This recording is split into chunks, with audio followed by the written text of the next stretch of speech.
Before we get into what was found inside Hargrove Memorial Hospital, there is one detail that needs to be made clear.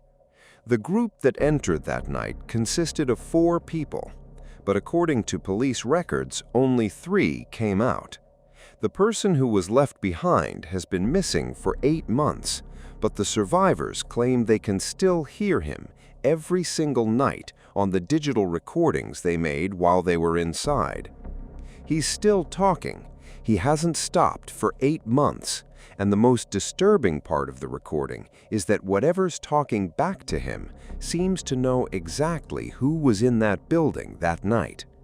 This is the account of the Hargrove Hospital incident. Hargrove Memorial Hospital closed in 1994.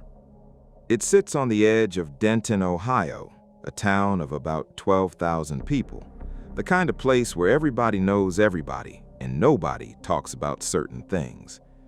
The hospital closed officially due to budget cuts and consolidation with a larger facility 30 miles east. That's the official story.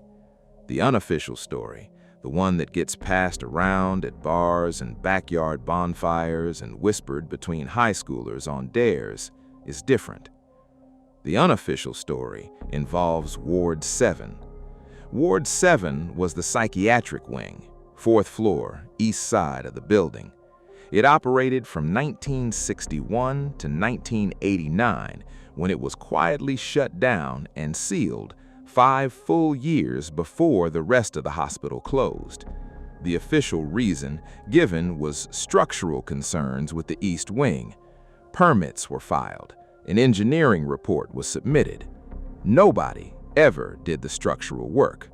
The ward was just sealed, locked, left. I grew up in Denton. I heard the stories my whole life. Kids daring each other to touch the fence, urban legends about what happened up there in those 28 years of operation.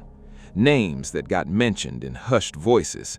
Dr. Ellison Marsh, who ran the ward from 1971 until it closed. The patients who came in and never left. The ones who did leave, who were never quite right afterward. I am 31 years old. My name is Ryan Cassidy. I am a high school history teacher and an amateur urban explorer. On September 4th, 2023, I went into Hargrove Memorial Hospital with 3 friends. I am telling you this story because someone has to, because what's on those tapes cannot stay buried, and because Danny Flores has been missing for 8 months and the police have no leads, and his family deserves to know the truth, even if the truth is something none of us can fully explain. There were 4 of us. Me, Ryan, the organizer. I'd done maybe a dozen urban explorers before this, mostly abandoned factories, a couple of decommissioned schools, one genuinely terrifying trip through a closed-down water treatment plant outside Cleveland. I knew the basics: bring lights, bring backup lights, tell someone where you're going, don't touch structural elements you can't evaluate, get out before dark. I broke almost every one of those rules at Hargrove. Sienna Park, my girlfriend at the time, now my ex for reasons that will become clear, Sienna was our camera operator. She had a genuine talent for it, an eye for composition, and she'd edited most of our previous Explore videos for our small YouTube channel, about 4,000 subscribers at the time. She carried 2 cameras, a mirrorless DSLR for primary footage, and a GoPro mounted on her chest rig as backup. Marcus Webb, no relation to anyone in any other story, was our tech guy. Audio equipment, electromagnetic field detectors, a thermal imaging camera he'd saved up for over 6 months specifically for this trip. Marcus was a skeptic in the truest sense, not dismissive, but demanding of evidence. He wanted to find something real. He wanted to be able to measure it. And Danny Flores was 28 years old. He worked at an auto shop in Denton, had a laugh you could hear from 2 rooms away, and had been my best friend since the 7th grade. He came because I asked him to, because I always asked him, and he always said yes. That's on me. That will always be on me. We entered the hospital at 9:47 p.m. through a basement utility entrance on the north side of the building. The padlock on the exterior door had already been cut, not by us, by someone before us, sometime in the recent past. The cut looked fresh. We noted it. We went in anyway. The basement was standard abandoned building territory. Fallen ceiling tiles, standing water in the corners, equipment that hadn't been touched in 30 years, old gurneys, supply shelves still stocked with rotted cardboard boxes, the smell of rust and damp concrete. We moved through quickly. Our goal was Ward 7, 4th floor, East Wing. We had no idea what was waiting for us up there, but something up there, I believe this now completely and without reservation, knew we were coming. The stairwells of Hargrove Memorial were in better shape than I expected. Solid concrete, minimal debris, and railings still mostly attached. The building had been locked up relatively securely after closure. It was enough to keep out casual trespassers, but not enough to keep out determined ones. The first floor was the main reception and administrative area. We moved through it quickly, with Sienna capturing B-roll footage while Marcus scanned with his EMF detector. Readings were flat, normal background electromagnetic levels, nothing interesting. The second floor was general medicine wards, long corridors of patient rooms, each one a small frozen tableau, beds still made, some with personal effects still on the bedside tables, a paperback novel, a pair of reading glasses, a child's drawing taped to a wall, faded almost to nothing. That one stopped us for a moment. The drawing showed a house, a family, and a son in the corner, the kind of drawing every child makes. Whoever drew it had been a patient here. They would be middle-aged now if they were alive. We didn't talk about it. We moved on. Third floor was the surgical wing. This one was harder. Operating theaters with equipment still in place, lights overhead, tables centered, and trays of instruments laid out as if a procedure had been interrupted mid-preparation. One room had a single surgical glove on the floor, just one, with the fingers pointing toward the door. Danny made a joke about it, something about a ghost surgeon. We laughed. It was the last time any of us laughed inside that building. Marcus's EMF detector behaved strangely on the third-floor landing. Not dramatically, just inconsistently. Fluctuations that didn't correspond to any obvious electrical source. The building had been without power for 30 years. There shouldn't have been anything to detect. Probably old wiring degrading, residual charge in the insulation, perfectly explainable. He noted the readings carefully in his log. He noted everything carefully. That was Marcus. Evidence first, always. The door to the 4th floor stairwell was different from the others. The others had been standing open, or easily pushed open, but the 4th floor door was sealed, not locked. The lock mechanism was gone, removed cleanly, but the door had been sealed from this side with industrial adhesive foam, the bright orange kind that contractors use for weatherproofing. It had been applied in thick beads around the entire door frame and had hardened into a solid gasket. Someone had deliberately sealed this door shut from below, meaning someone on the 4th floor had not wanted anything from the lower floors to get up there. Or, and this is the thought I couldn't shake, someone below had not wanted anything from up there to get down. It took us 11 minutes to cut through the seal. The door swung open, and the smell hit us. Not rot, not damp, something older than that. Something that didn't have a clean, natural analog. The closest I can come to describing it is this. You know the smell of an old church? Stone and candle wax and paper and time? Take that smell and remove everything peaceful from it. Remove the warmth. Keep only the age. That was the smell of Ward 7. We went up. The 4th floor corridor was different from everything below. The floors below had felt abandoned. Frozen in time, yes. Eerie, yes. But abandoned. Empty. The feeling of absence. Ward 7 did not feel empty. I want to be careful about how I say this because I know how it sounds. I am a high school history teacher. I believe in evidence. I believe in rational explanation. But I also believe in reporting accurately what I experienced. And what I experienced the moment I stepped into that corridor was the overwhelming physical sensation of presence. Not one presence, many. The corridor stretched ahead of us, maybe 200 feet, 20 rooms on each side, a nurse's station in the center, and at the far end, a set of double doors with small wired glass windows.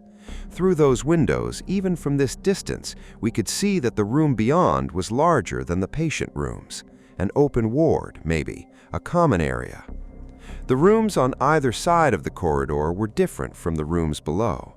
The beds were still here, but they had been modified. Each bed had restraint straps attached, thick leather, the kind used for patients who were considered a danger to themselves or others. In several rooms, the straps were still buckled, as if the patient had simply dissolved, vanished from within their own restraints.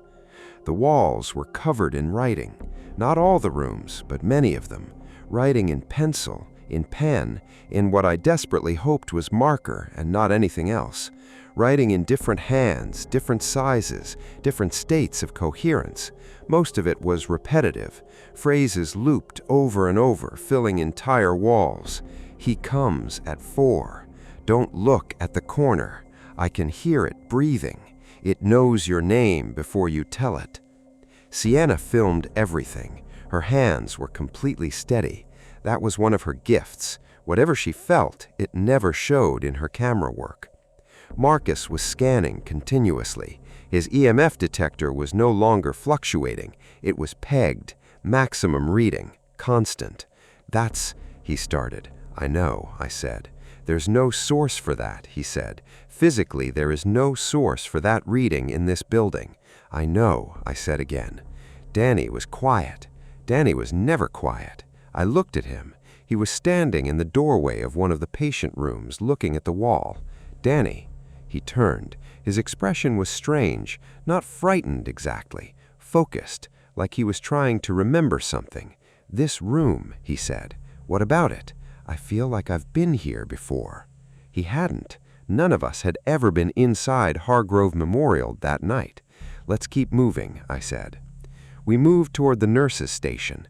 The nurses had a long counter, a pegboard for patient charts, most still hanging, manila folders swollen with damp, and a bank of monitoring equipment that hadn't functioned in 30 years.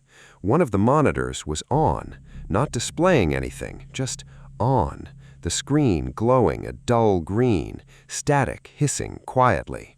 Marcus checked it with every instrument he had. No power source, no battery backup, no electrical connection of any kind. The screen was on. We filmed it for 4 minutes. Sienna kept the camera locked on it. The static shifted occasionally, not into images exactly, but into patterns, suggestions of shapes, the kind of thing your brain constructs meaning from even when there's none. Or maybe there was meaning. Maybe that's worse. At the end of 4 minutes, the screen went dark, and from the far end of the corridor, from behind the double doors with the wired glass windows, we heard a sound, a voice, calm, quiet, male, saying one word, our names, all 4 of them, in a row, Ryan, Sienna, Marcus, Danny, like it was reading off a list. We should have left. I know that. We all knew that in the moment. There was a silent negotiation that happened between the 4 of us. Eye contact, held breath, the slight lean toward the stairwell door. Danny walked toward the double doors. I don't know why. I've asked myself 10,000 times. Danny was not reckless. Danny was not stupid. Danny was the most grounded, sensible person I knew. But he walked toward those doors like he'd been called, because he had been. We followed him. Of course we followed him. You don't leave your best friend walking towards something like that alone. The double doors opened onto what had been the ward's common room. Large space, maybe 60 by 40 feet, barred windows along the far wall, folding tables, molded plastic chairs in faded orange and green. a television on a rolling stand in the corner, as dead and dark as everything else. In the center of the room, arranged in a rough circle, were 12 chairs, occupied, not by people. Each chair held a patient chart, propped open, standing upright. 12 charts, 12 patients. I picked up the nearest one. The patient had been admitted in 1974, male, 34 years old at admission. Diagnosis: acute psychotic break with auditory and visual hallucinations.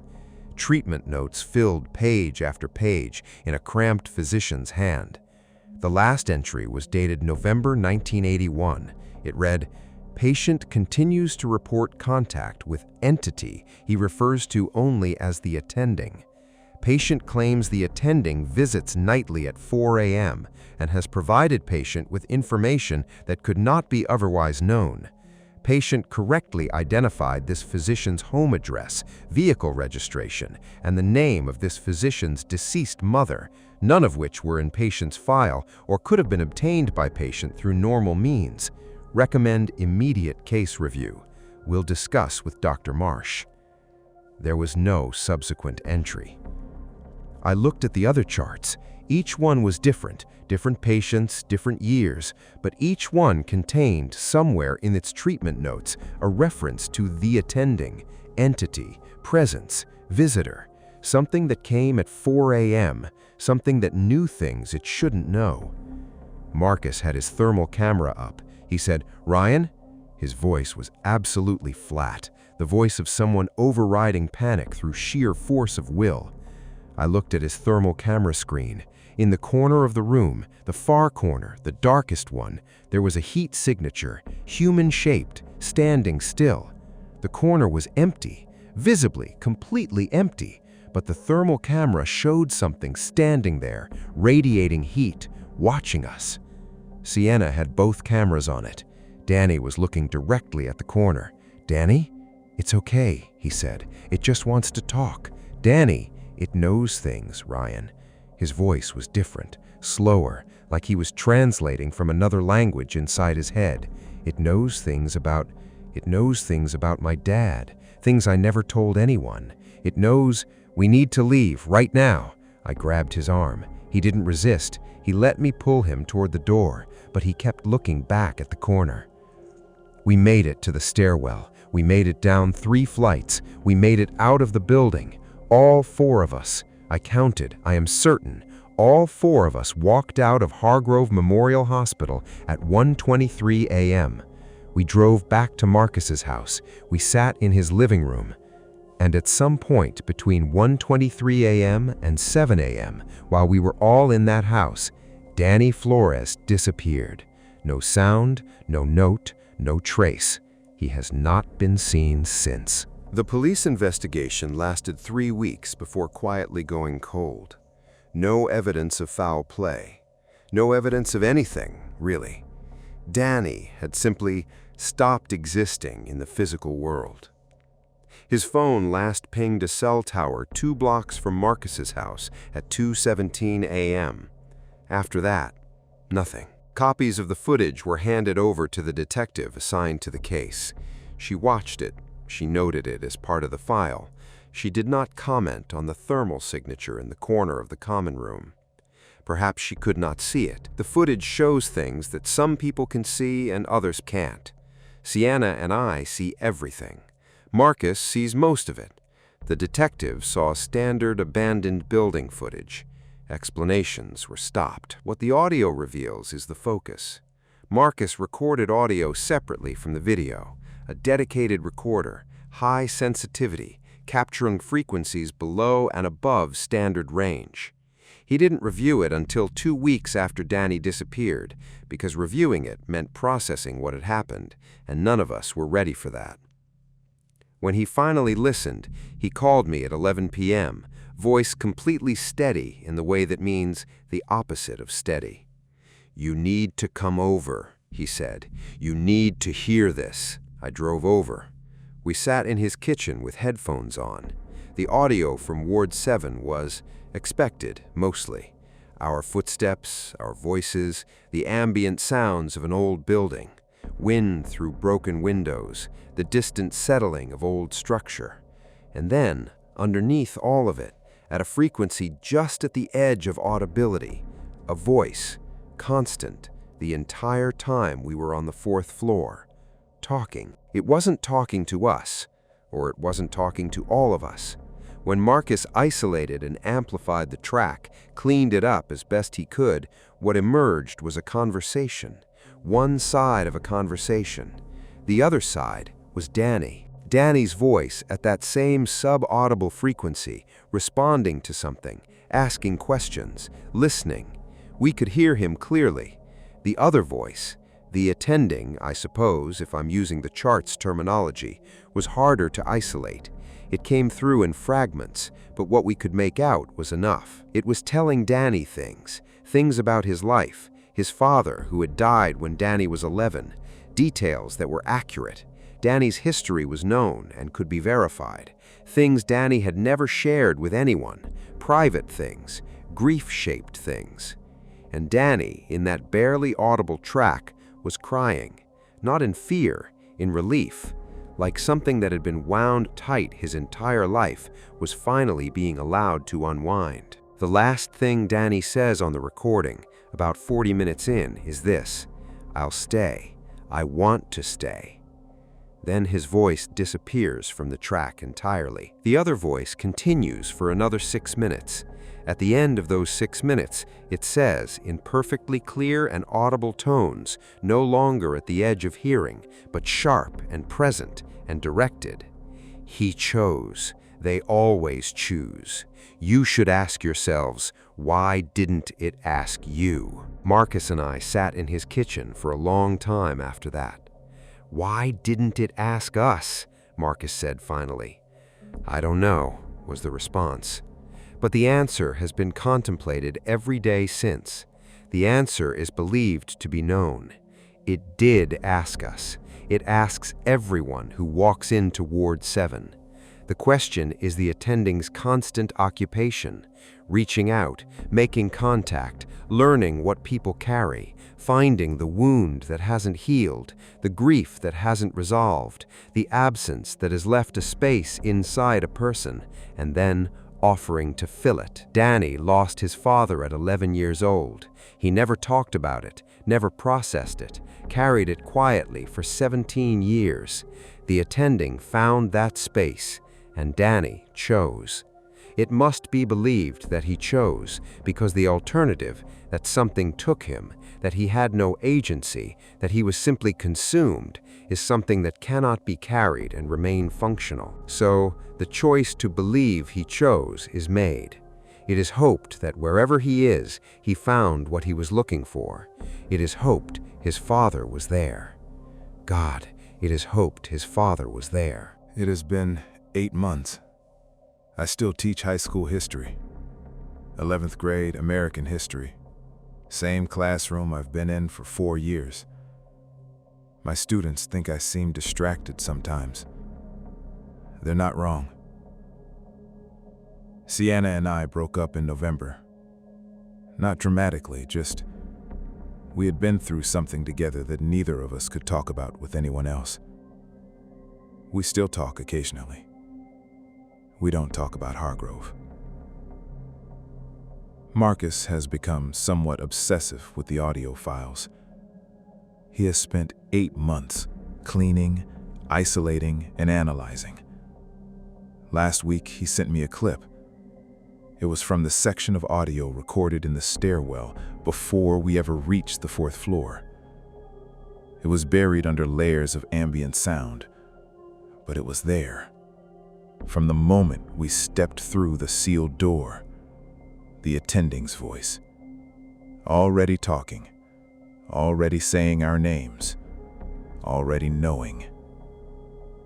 And in the background of that clip, faint, almost imperceptible, a 4th voice, Danny, already responding,